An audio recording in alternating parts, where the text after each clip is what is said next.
Okay, everyone, welcome back to week 3 of the lockdown, and a third in our continuing saga of the lockdown dramas. Today on the panel, we've got. I'll do a quick whip round in no particular order because we're all in a different order anyway. Shane Bradnick from TBWA, leaning right, also winning the. Oh, and Shane's brought along some help. Yeah, my cat named Steve. Outstanding. Nigel from OMD. Hi, everybody. We've got Nick Vole from O Media. Jodie O'Donnell from TVZ. Hello. We've got Leon and Michelle from Augusto. And Paul Head from the Comms Council. Hello again. Paul, seeing you're putting on this you're supposed to be supplying the wine, and I don't have any. Oh, there's a courier on the way, mate. All right. Outstanding. I got a request. Trust me, the wine is in the mail. Trust me. All right. Well, apart from the change in facial hair, how's it all been going for everybody? I guess the interesting thing is now as we come towards the end of the lockdown, or in this form, that maybe thoughts are turning to where next. And I was just wondering, maybe get a whip round and how you're all thinking towards next week and beyond, and the plans for the future. Just jump in, anyone. We had a meeting. We have a meeting every morning with our staff, and today we talked about how do we imagine what level 3 could look like for the business. So can each of you look at your clients, your workload, your workflow, the production, and imagine what a level 3 could look like? And the challenge with that is we're not sure if level 3 is going to be the same as the level 3 that was proposed when we went in and out. Obviously, Augusto is very production heavy.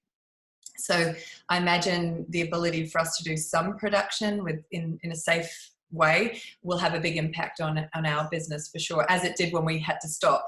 So that's what we've just put out, a quick survey to everyone in the company with some questions on how they think it could impact their day-to-day work.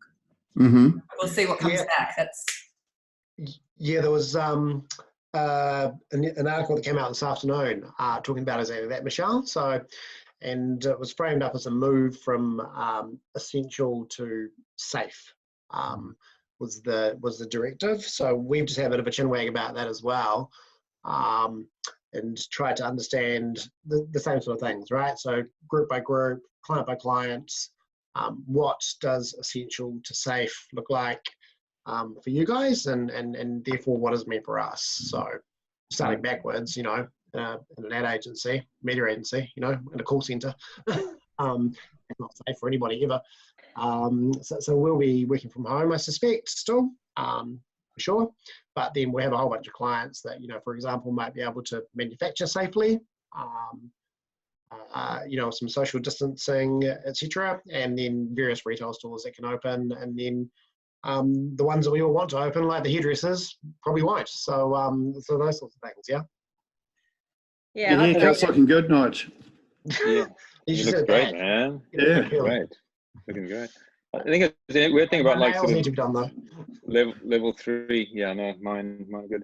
Level 3, like it was kind of like sort of an off ramp that we kind of like whizzed by. Like it was literally like sort of we went from like 2 to 3 to 4 like in a couple of days. So like there wasn't a lot of experience of what level 3 was. So it is going to kind of really take time to get our head around it. I think hopefully more small businesses can operate, which would be great. I think for some of our sort of clients, I think like especially 2 Degrees that supports a lot of small businesses, like what that means for them. I think how they can start supporting them. But I think it'd be interesting to know like sort of whether we allowed a few people in the agency or if we're all still working from home. Like sort of I think that'll be an interesting thing to kind of chat about.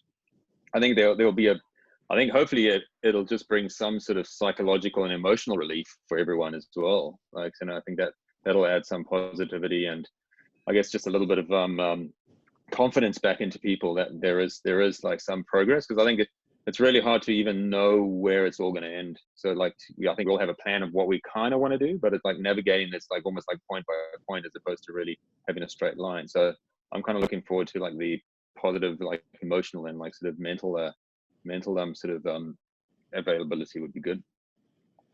Yeah, it's been a frustrating week for us as we've, like most people, sort of wanting to jump into scenario planning and what does level 3 look like, what does level 2 look like, particularly for out of home. There's no doubt that our audience has been disrupted as people have been at home, although people are still out exercising and getting their essential supplies and whatnot. But until we get that guidance from the government tomorrow around what the level 3 restrictions are and when they're going to come into play, then there's not really a lot that we can do.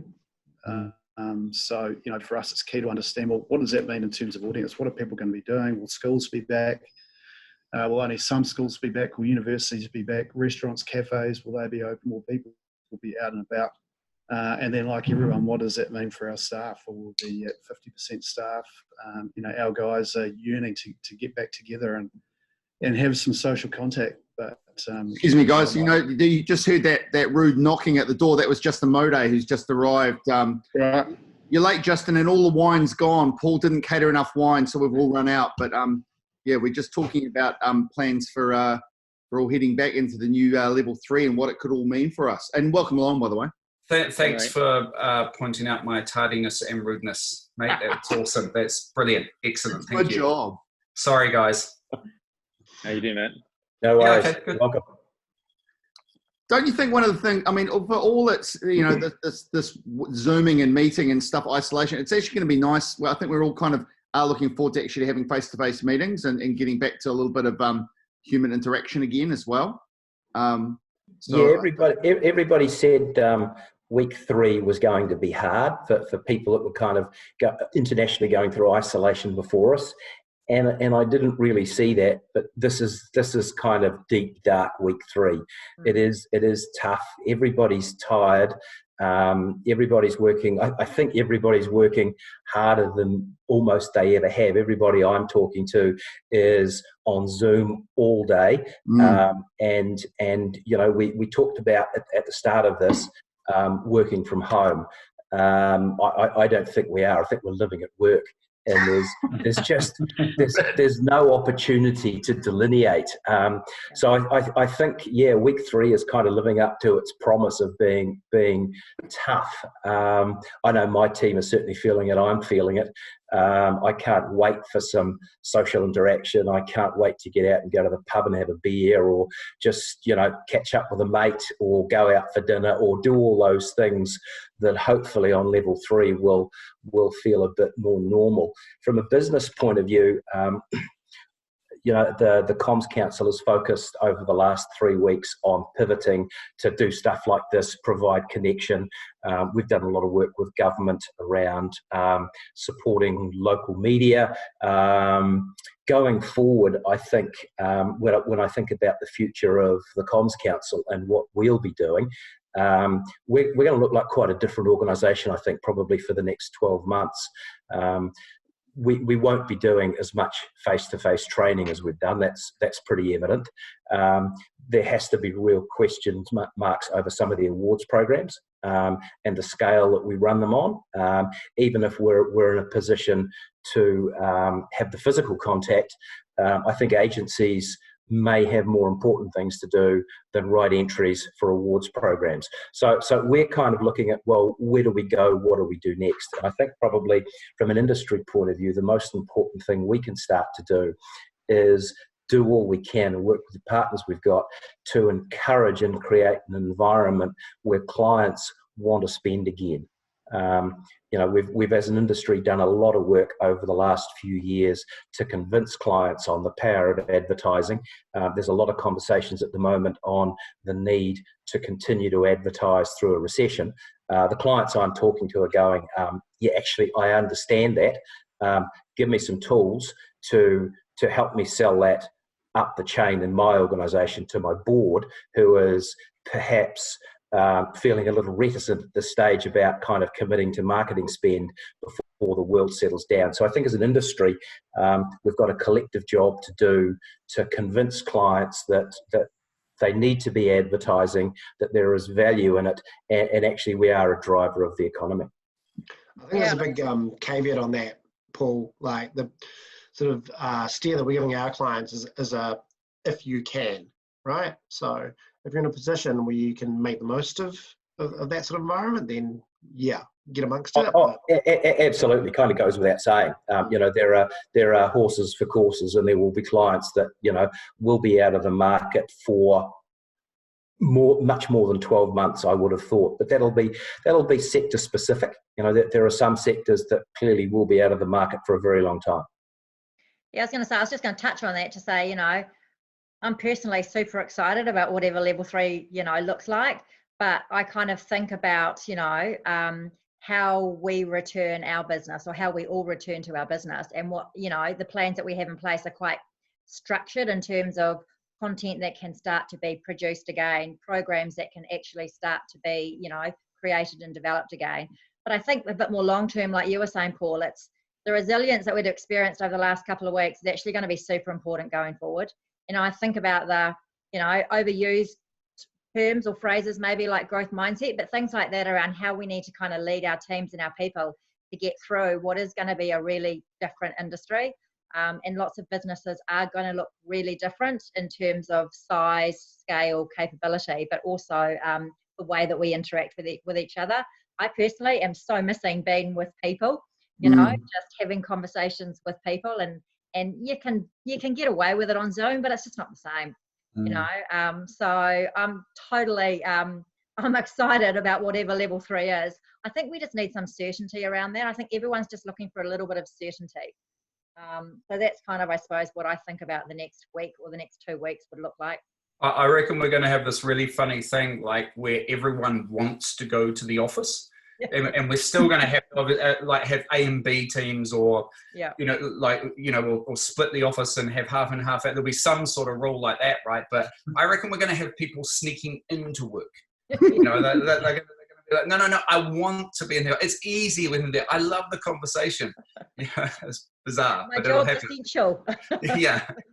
I wonder if we're going to have to think about the different personalities that we all work with in our decision making around that, because there are some people that really, for their own mental health and their productivity and feeling of self-worth and all of those things, are really tied to the connection of being with other people and feeling invigorated and getting energy from them, whereas other people probably are quite happy in this stage of working from home and getting a lot done. So I think it's going to be about not just taking a blanket approach and going this team and this team, but actually asking who really needs this, who feels like they need to come in and be part of the first wave in, which may not necessarily work with the team structures. So that will be interesting as well. One thing we've noticed in this is some people have got really, to your point, really itchy, and they want to, they're getting down or feeling a bit low, and other people are really thriving. And we've had some of our younger team coming forward with really fantastic leadership skills that I've never seen in them before. So that's something that I've been really thinking about today. This isn't a one size fits all. We can't just blanket say this is how people are feeling. So I think that's spot, and it's not as simple as introverts and extroverts either. No. We've got some introverts who actually are really missing the social contact, and even though they didn't say anything all day, they wanted the feel around them, and then vice versa. And then we've got some creative people who are absolutely loving being at home. They're like the quality time to think and do my work, and so I think it's actually spot on, and quite, you're going to have to be quite thoughtful about how you approach people and work to that. I don't think a lot of people have loved being busy until this week, different personality types, but, a lot of people have gone, it's kept me focused, and, I've got something to do, and I'm better with something to do, and it's been quite, in a weird way, exciting, right? And it's a weird word to use, but it has been up and down and changing and always on. And then I think this week everyone's a bit like, fuck. Yeah. Wasn't it funny having a long weekend during being locked in?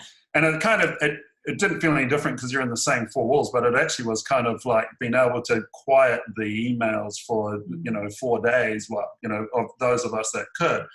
And how exciting it was to get back to work on Tuesday. Really valuable.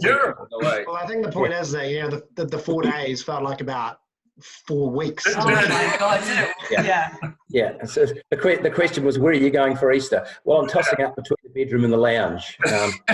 Fair thought for the Herald, not being able to do the story on the Monday night, about the long, or the TV news about the long commuting, traffic home. Exactly. Fill that gap. And isn't it the second time in the history that we have a 0 road toll for Easter? Oh my God. Awesome. There's an upside. Amazing. Can you imagine all the extra possums that have lived this weekend? Oh my God. Well, apparently in America, there's people setting cross-country land speed records of getting from California to New York in the shortest time possible because there's no traffic and stuff like that. I don't think they're supposed to be doing that. I don't think it's Nice. Yeah. But I was saying you could get to Wellington in like 4 hours or something. Just picking up on what you were saying before, the thing that I guess I'm personally finding motivation and energy from is just the creativity and the work that's been done. And in a funny way, from our point of view, we talked about it as a leadership team and then a wider team in the agency. If you've just focused back on that and get your reward and joy from, innovative solutions and finding a way and being super helpful to clients and helping guide them, like there is, even though it's full on and it's busy and it's uncertain, where we're going at this stage, there's a real glimmer of hope in all that, man. I think, but there's a role for advertising to play in this during this crisis, with like the messaging that's going out from clients. So I think it has, like you say, it's been a dire time, but it's actually been kind of exciting because we've had to be managing the process. But the interesting thing now, listening to the radio and TV, I understand now that every single brand in the country understands that I'm going through uncertain times. The messaging's all getting very same now, and it's going to be interesting as we move, and as our clients we all get back to work, how that messaging is going to change. But also, what's become obvious is that with everyone trying to say the same message, how we, you have to work a little bit harder to kind of. Do you mean with everyone doing ads showing Zoom, Skype, video calling, or shot on a phone? And a lot of piano playing in the background and stuff like that, especially them. Yeah. So it's interesting, about how have you guys got a sense of how clients are planning the next stages? The next few weeks. I think just to touch a bit on what Justin was saying about the creative process, and I think one of the things that's kind of been really important is to kind of keep people allow people to maintain a certain amount of ambition with their ideas. I think they with sort of the limited sort of access to production or how you can do things, like that can sometimes squash your ambition of what you want to achieve, and not your personal ambition, but like for your ideas. And I think just reminding clients as well that I hear you, Pete. Like a lot of people are saying the same message, and I kind of feel like it was almost important for that to happen for a week. Absolutely. For there to be a collective message from sort of our clients, and now what I'm starting to see sort of from our own guys and from sort of some of you guys and from the global stuff is the tactics have gone now. It's not just sort of smart little tactics around advertising. People are starting to think in bigger platforms, longer term, sort of ways of communicating with their client, with their customers, and clients are starting to realize that okay, we can be as ambitious in our messaging and our dare say purpose, and I think that's quite inspiring as well. As much as the creative solves, I think that there is something to be said about maintaining that creative ambition for our work and our ideas and our partners and our industry. I think I was in a chat with some of our global guys. They always do it at 9 a.m. from New York, which is 1 a.m. here. Damn that time zone. And I can tell you, you don't look good on Google Hangouts at 1 in the morning, but you try. But in your road. Well, I mean, especially if you after were a rogue, 20 beers. Yeah, but just that, I can even see the shift in their thinking from react quickly, sort of get out there to actually creating meaningful bits of work, work that actually means something, beyond useful, actually means something. And I think there's definitely sort of something to be said about that, and encouraging that sort of thinking from people and our clients and our partners. Yeah, I think you're right, Shane, and I think the optimistic side of it, and I think a lot of companies are seeing this at the moment, is that with all of this uncertainty comes a lot of innovation as well, and with all this downtime, with people out of the office and having the time and headspace to be able to think of other things, I think we have to expect that of our clients as well, that they've been sitting there as well going, okay, it's going to be a different world we're coming out into. What do we need to be out the back end of it? And it may be something only slightly different to before, but in some cases it may be actually a completely new offering. And I feel the creative services industries, like ourselves, we need to be the people ready to pick up that and be able to help them innovate those ideas or take those new opportunities that exist in their marketplace and capitalize on them. And so that I find that really exciting to be able to start having those conversations with clients who go, what were you dreaming up in the downtime? What is the new landscape for you now? How do you make the most of what that new landscape is? I think that's a really great place for us to play. Yeah, well, it's building on that. It's also a case of what couldn't you do before that you now can. You know what I mean? Like, because there's heaps of opportunities that are like presenting themselves at the bottom of the ashes. You know what I mean? So stuff that just wasn't possible yesterday, but it's not only possible now, it's also essential. So and new behaviours. You think about changes in people's behaviours. It'll be interesting to see what's different or what's changed when we all go back to our normal. Yeah, there's a lot of I'm fascinated by that. Like, there's two schools of thought, right? There's the school of thought that says the world's going to be changed forever. We're all going to adopt different behaviours, and we'll never shop the same way, and we'll never do that. And there's a lot of behavioural economists and experts out there that go, no. You watch, everyone will slot back in. It's maybe 10% different, but 90% back into the same the minute they can. We love that familiarity and that, back to the life we had. So I'm fascinated to see where it lands. Yeah, we're really gagging for the comfort of familiarity, right? Yeah. Well, I think there's going to be a lot of people going back to jobs that are the same. Like there's still going to be people going back to making coffee. People are going back to like working in cafes, restaurants, bars, like back to supermarkets. So that familiarity is going to be out there. So I think it has been interesting, Pete. I think to your question, like from a client point of view, I still find a lot of clients are wrapped up in operations and planning for like literally their physical delivery or reopening or whatever it's going to be if we go to level 3 and eventually 2.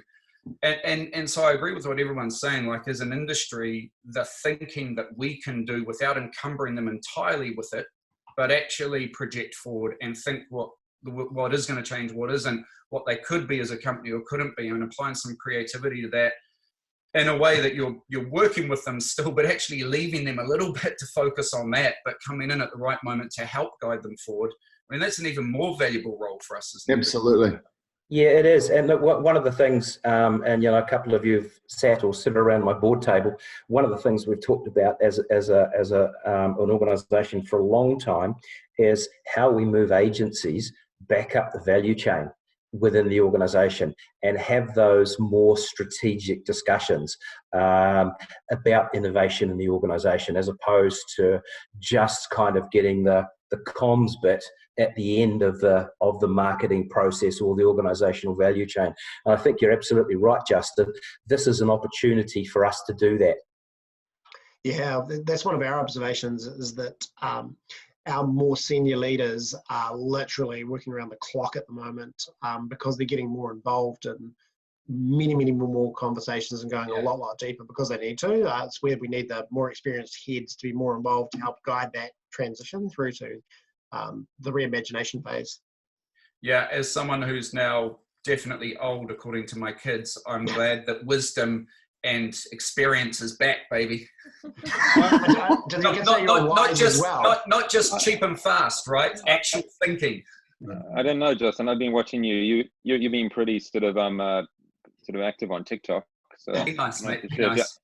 No. And just a question, Justin. Are you wearing pants this week, or are you still in shorts? Guys, I've upgraded. I went for trackies for today's call. Can you see that? Oh, okay, nice. Formal. Nice. Yeah. Thank you for showing us. Thank you for showing us that respect. But it's interesting. Don't you think one of the we've noticed over the last couple of weeks that this has really tested relationships, not only your internal relationships, but relationships with clients. And there's nothing like a crisis to kind of forge stronger relationships. And that maybe, that's one of the other positive things that comes out of this. I've found that the great solid relationships we have with really good clients have just got stronger during this. And I think that's probably something that we'll take out no matter what way the business goes. And, but that's definitely a positive that we can take out, and realizing, more than ever, the importance of those kind of relationships. Yeah, Mate, I couldn't agree more. And the other thing for me is just the amount of empathy that's been shown. And, I'm thankful that over the last 10 years, maybe the last 5 years in particular, the focus on being caring and kind and mental health and all those sorts of things. Man, can you imagine not having that context going into this? Oh. It seems to have created a cultural movement, that's really interesting. And we're seeing that between our clients, with our staff. I think that's been pretty amazing. And I love that language of be kind, just as a real, seeing that written everywhere, and just as a real New Zealand thing about, as a general thing in business and play, just the be kind sentiment, I think is awesome. The other thing, and I'm sure everyone on the call was getting it, you do this at several points across the year anyway, but I literally have clients going, fuck, you guys are good. And it's like, we're reminding them, what we're able to do and the way we're able to think, and bring those solutions to the table at the moment in record time, and it's, I guess if there's a little positive out of that it does, prove our value or show our value quite openly in times like this as well. Yeah, and you're right. To be able to do that quickly and to show them how reactive you can be at times like this, then taking that forward outside of COVID situation, that's a good lesson for them, a lot of clients to learn. But also we've been saying to our staff, this is the time to, and our leaders to say, this is the time to invest in our staff and invest in our clients and invest in relationships, because that will all pay dividends, in the same way that we're also saying to our clients, this is the time to invest in your customers as well. That's where what's lovely about, exactly to your point, that we acknowledge that mental health and kindness is so important right now. So if we take that into our work and the way we treat each other and give each other more time and more outputs and offer free services, it's all just building to a collective goodwill. Yep. I think it's going to be really important on the other side. Yeah, the word that I would use is solidarity. We're all, quite hungry for really tight partnerships, but at the moment I feel it's gone beyond that to just, completely borderless, seamless relationships, what I'd like to refer to as a utopian cliency. And the other side of that is solidarity, where we're literally just like joined at the hip, I guess we're all in the trenches together, aren't we? Yeah, that's right. Right. Yeah, to Justin's point, hopefully we don't all slip back into our old behaviours, and that in a year's time we're not actually yearning for the COVID days and all going, I wish it was like COVID. Can't see that happening. No, it's interesting, but this could be, we could look back and go, actually, it was one of the, there were a lot of positives that we took out of this. And, I think you're right, in Justin's thing, if we talk about history, we look at, sweeping changes, but history always proves that it's actually more just minor course corrections. But even if we come out with a few of these, because, slip into a few old bad habits, like, maybe back to Prego every now and then. I'm kind of missing the duck risotto. But thank God Prego have put their recipes up on Instagram. That's kindness in action. Kindness in action. Let's talk about the issues like that. Yeah. The only recipe you need is one for an espresso martini. And that's like 1 Kahlua, 1 coffee, 1 vodka. Of course, we know, Nigel. It's shaking. You've got to shake it. West Auckland is great because you can't get those ingredients at your local New World, unfortunately. I was going to say, that said like the true head of a media agency. Always looked after around town. Yeah. But Nick, you raise a good point. In the UK, they still talk about the spirit of the Blitz in the 1940s. And it was probably the worst time you could live through. But what kept them going was that spirit, and you'd hope, and we're not quite in that situation, but we're as close as the people around this call will ever get to it, I would think, and you'd hope that some of that spirit survives after this. Keep calm and carry on. Keep calm and carry on, and be kind. Yeah, I'm pretty excited about just even this group that you've put together. I don't know about you guys, but I don't have the opportunity to sit down and talk and hear your opinions on things in this kind of way. And I just wonder if afterwards whether hopefully we'll keep those connections where we can pick up the phone and say, hey, you know, do you need a hand with this? I've got an idea, or we don't have this and you guys do. I'd love to see a post-COVID where there's a lot more collaboration in our industry. That would be really exciting. Good point. Yeah. Definitely. I'm feeling a lot of love in the COVID room. I feel like I need a hug. This week, who's in? Come on, don't let me hang in. Don't let me hang in. Shane, back away from the camera, mate. We've spoken about that. At least we can share a coffee martini together at some point, you know. I'm in. There you go. Just gave me the recipe. Espresso martini is just fancy Red Bull and vodka, really. But I mean, is everyone got kids? It's back to school today. How did that go? That was God, trying to set them up this morning on Google Classroom. I was man, that took me like an hour. We're in week 5 of lockdown, Yeah, and 4 kids doing Google Classrooms from New York to here. And on Tuesday, there were major meltdowns, like as in 15-year-olds rolling on the floor, groaning and moaning, like it was just a disaster zone. Like, and we're in the wrong time zone, and the teachers I think they're trying to do their best and just load and load and load the kids. But we're about ready to. I've got to say, Espresso martini will fix that. We're about ready to put them out on the balcony. Maybe half. I've got to say though that I mean, and we're just starting it. One of my eldest daughter has still been doing schoolwork over the last 2 weeks of holidays, but it started seriously today. Man, it's amazing how the education system has Adapted.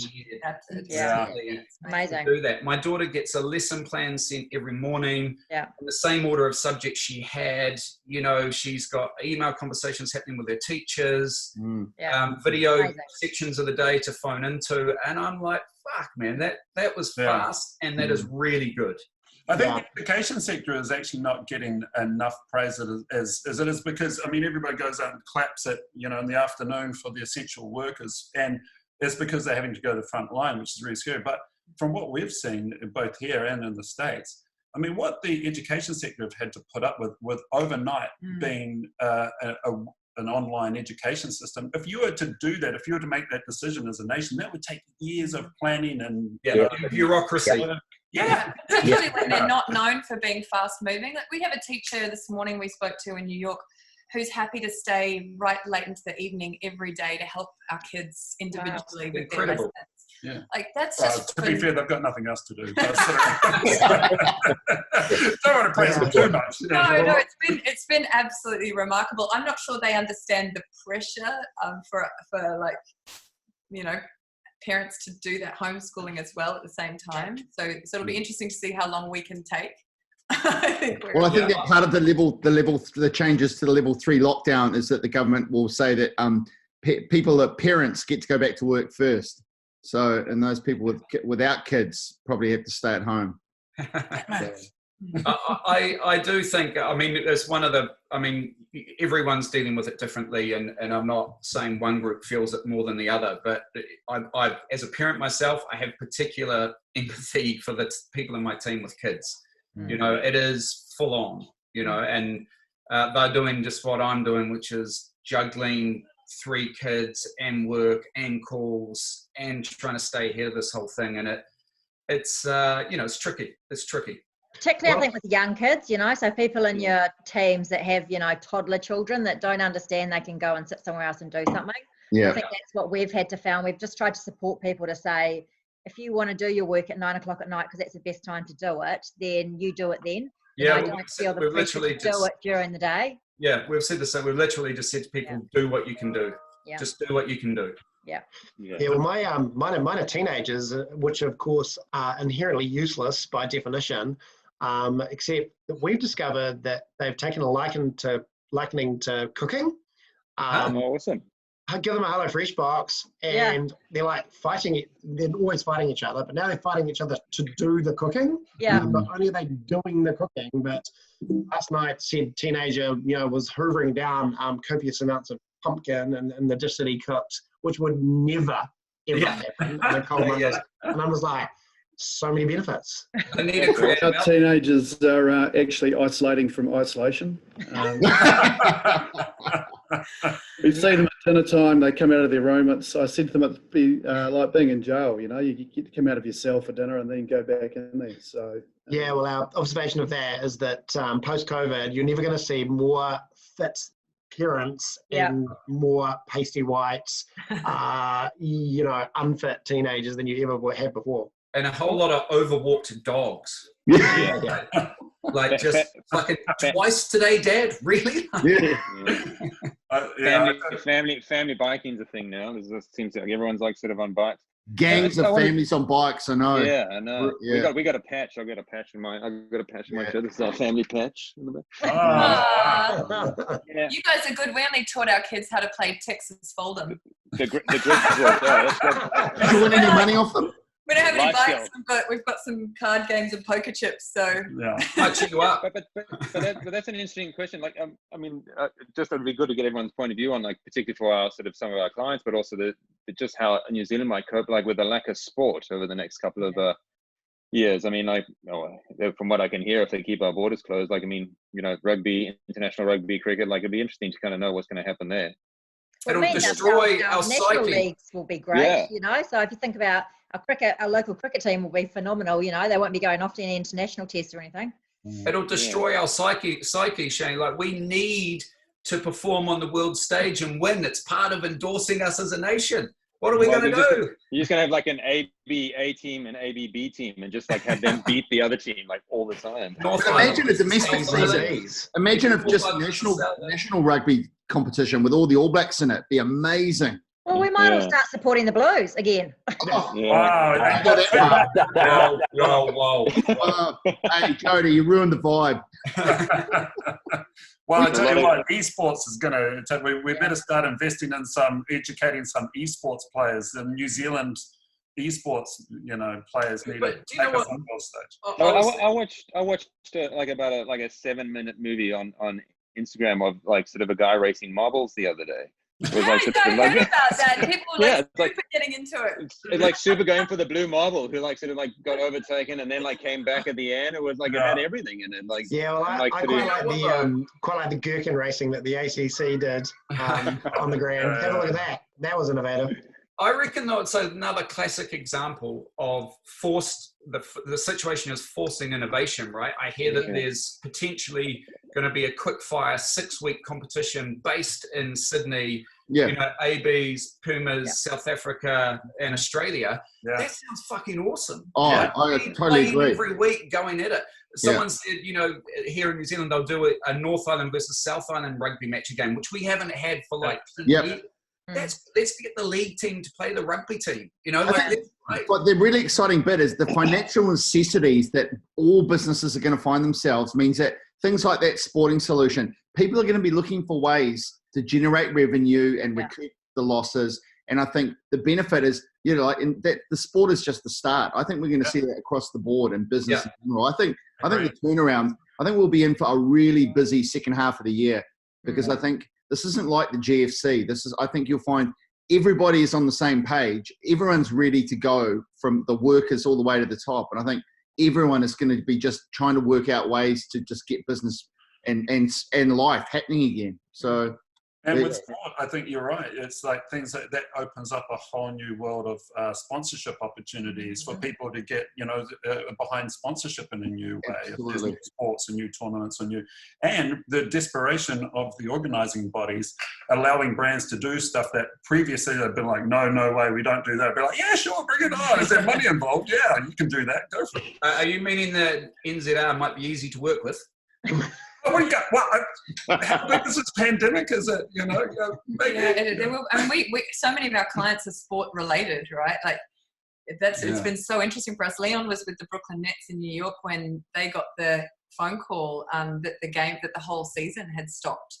So we've just been watching it all kind of really close to us falling around. And obviously that has a huge impact on our business. We're watching it really closely and thinking about how do we be really reactive and come up with new and proactive and come up with new solutions in that space as well. From a storytelling perspective, you know, how do you get 3 All Blacks side by side in equal size in the frame if they can't be anywhere near each other without split screening, you know? And what I love about our industry is that most of us got in because we're problem solvers and we love creating. And so I think that's where the excitement comes from, is that if you give us some new parameters, we're all busting to solve the problem. A whole lot of new briefs coming in. It's really exciting. So I think that's why we're all like, oh, give me the problem. We all want to get stuck in. And most of the people that within our own organizations are best when they're creating. So I think the new parameters are interesting. I'm pretty curious how when we do get back into sport, how they're going to, you know, form a scrum with social distancing. And maybe scrums are gone at last. They'll drop down plastic sheets. It'd be amazing, a scrum, but everyone's 2 meters apart, just bent over. Oh my gosh, I'm pretty excited. Imagine if we can. I mean, what an incredible position that we can even contemplate eliminating it out of our country. That's phenomenal. And with that, will give us a whole lot of opportunities to, particularly in the production space or in any space where we can physically be together, that other markets can't do. So we'll have international brands activating and doing their work over here, which, you know, hopefully that's hugely exciting for us. Yeah, well, that's one of the benefits, I think, of being down here as well, and being in the environment that we've got with the heavy restrictions, is that arguably and hopefully we're going to be like the first to come out. And Just out the gate, yeah. That's absolutely. Right. We're renowned for being able to make stuff happen. And I think there's, like you're saying, Michelle, opportunity just waiting for us. And primary production, right, which has always been the backbone of the country and remains it today. Like, China's opened up and is buying stuff again. So we have this sort of core in the country that, you know, we could be the organic food basket for the world in 6 months if we put our minds to it. You know, and wouldn't that be amazing? This is like the forum of positivity today. You know, I'm just trying to talk. Our worries are over. I'm going to say, this is like our, you know, it's the 3rd week of the lockdown. It's kind of like, you know, like say we're a weekend in at a Pakatoa conference, and we're all in surprisingly good shape. Everyone's very chipper and happy. Either that or delirious. You know, yeah. Well, a little dusty, but getting there. Delusional. Yeah, where are we? Who are we? Look, no, I think it's really exciting. I think it's going to be a really exciting second part of the year, and I think with and a whole lot of new ground that we're going to break. So, look, we're probably going to wrap it up now. Is there anything anyone wants to say? Finally, Paul, you should probably we'll have to post the espresso martini recipe on the Comms Council website, maybe. Yes, and you can take us all out for one. It wasn't that complicated, Pete. But also, I'm moving back out to West Auckland because you can't buy the recipe, the ingredients in the spirit. It's like West Auckland house prices. Just in case, I think just for everyone, like sort of just in case no one read it, like I think Paul, when you guys posted the last one onto Campaign Brief, there was like possibly one of the most genius comments I've ever read, which was just, "Okay, Zoomer." That's just a good. Yeah. Just so yeah. Oh, Shane, you've got to stop doing those anonymous posts. I think that was in reply to my anonymous comment. Probably. I was looking who wrote that. It did look like someone I knew. It was just all of us doing anonymous comments, wasn't it? And when your comments are anonymous, Moday, they're still not anonymous. Glad you said it before I did, Nigel. Jokes. Mr. Head, did you want to wrap things up, seeing it's your party? Yeah, look, I just wanted to say thanks, guys. Appreciate you taking the time.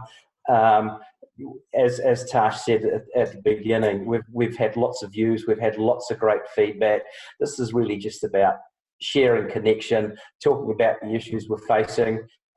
We'll get it out on the website the next day or so, share it with members and anybody else that's interested to have a look. So look, thank you for being open. Thank you for sharing. Look forward to seeing you same bat time, same bat channel next week maybe.